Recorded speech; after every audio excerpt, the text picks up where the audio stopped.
WinnerFirst-home buyers. The Act government is abolishing stamp duty for first home buyers with a household income below $160,000. At the same time they're scrapping the first homeowners grant, something Chief Minister Andrew Barr flagged earlier this year. Mr. Barr said stamp duty was another hurdle for first home buyers and the first homeowners grant was not effective.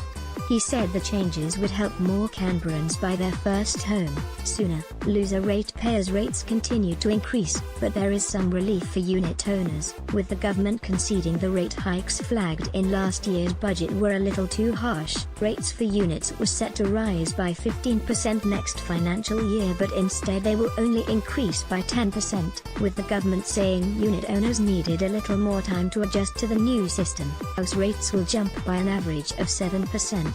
Winner Schools, a new primary school, will be built in Molonglo to the tune of $47 million. A combined 500 places will also become available in Canberra's north by expanding Amaroo, Gold Creek and Neville Bonner schools. Campbell Primary School is set to get a $18.8 million refurbishment, and the government have promised 66 more teachers or support staff across ACT public schools. Winner Entertainment, Canberra's art and cultural sector, will receive a share of the monetary pie in this budget, with $1.2 million set aside to plan for a new theatre complex and the existing Canberra Theatre to receive a $1.5 million upgrade. $1.9 million has been earmarked to establish a new festival focused on innovation, design, culture, coding and gaming. An additional $5 million will be used to set up a Screen Industry Development Fund. Canberra's sporting venues will also receive a boost, with a new media centre at Manuka Oval and new turf and electronic scoreboard at Canberra Stadium. Winning mental health. More than $646 million overall will be spent on mental health services in the Act over the next 4 years. For young people, 15 more school psychologists will be employed and $2.2 million will be spent on a new outreach program for young Canberrans aged 12 to 18. $22.8 million will go towards 3 new 24-hour supported accommodation facilities, and a new step-up, step-down facility will be established in Canberra's south to help people stay out of hospital. The government is also boosting the mental health intensive treatment service for older Canberrans.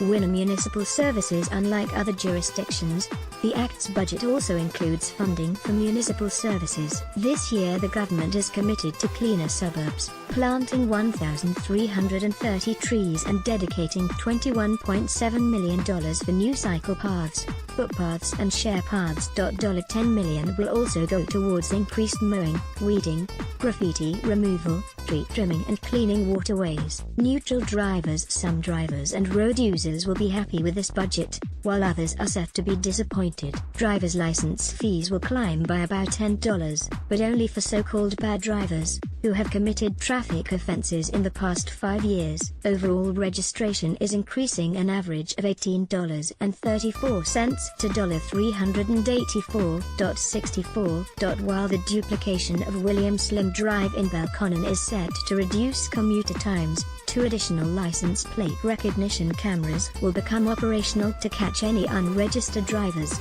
For drivers of electric cars, 50 new charging stations will also be set up across the city, but parking fees are going up 6% or about $1 per ticket. Winner Justice and Emergency Services. The Act's Justice and Emergency Services see a modest boost in the budget. 18 new firefighters will be trained and Act Policing will receive an additional 6 specialist positions. $5.6 million will also be spent to upgrade smartphone equipment for police, and a new magistrate will be appointed to help with the workload of the Act Magistrates Court. The Healthy Act government will spend $112 million on core hospital services across the Canberra Hospital's emergency department, intensive care unit and surgeries. The major cash injection will fund a dozen doctors, 60 nurses and up to 80 beds over the coming years. Upgrades will also be made to Calvary Public Hospital, including an expanded emergency department. The government is also growing the hospital in the home service,